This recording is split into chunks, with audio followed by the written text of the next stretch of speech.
Hello, so this time we have an example of implicit differentiation directly. So, given this equation that relates x and y to real quantities, let's find the derivative of y with respect to x. So for this, we start like this. Apply d dx as an operator and pretend or suppose that y is really a function of x. This, well, in virtue of the implicit function theorem. So, we'll start like this. We don't affect the equation if we apply the operation on both sides. In this case, the derivative with respect to x operator. So we have cosine of x plus y in derivative is the same as the derivative with respect to x of y times the sine of x. Okay? Well, from here, this turns into the following. First thing, well, this is nothing else but an application of the chain rule. So it would be the derivative of cosine evaluated at whatever we have inside. So that would be sine negative of x plus y times the derivative with respect to x of x plus y. And this should be the same, but now in virtue of the product rule, the derivative of y with respect to x times the sine of x plus y times the derivative with respect to x of the sine of x. From here, of course, you can say that this is negative sine of x plus y times, well, 1 plus, I'm going to write it as dy dx, right? And on the other side, I have dy dx times the sine of x plus y times the cosine of x. Well, from this point is now just a matter of algebra.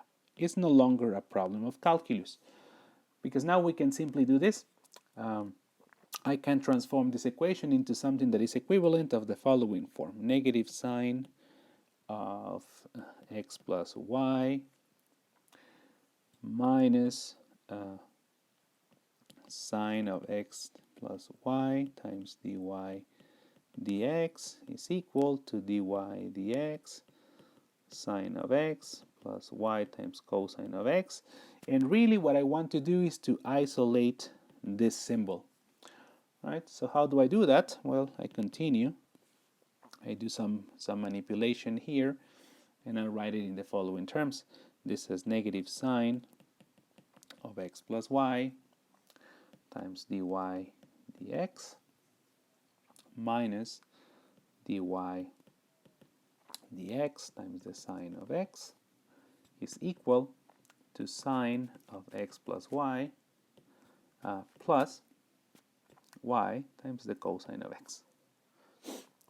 Well, look, now this symbol is common, so I might just as well factor and obtain the following. Negative sine of x plus y plus sine of x times dy dx equal to sine of x plus y times cosine of x. And then from here, well, treat it as if I can simply divide. So I get the following in symbols. Dy dx is equal to negative sine of x plus y times cosine of x over sine of x plus y plus the sine of x. And with this, we're done. We really finished with this computation. This is really just a computation and some algebraic dexterity. So, what about dx dy? Well, Essentially, you will follow the same process, except that you will take a derivative with respect to y, and you will pretend that x is a function of y. So, try it. I hope that you enjoy it, and, well, see you next time. Don't forget to subscribe and set your request. So, see you later. Bye-bye.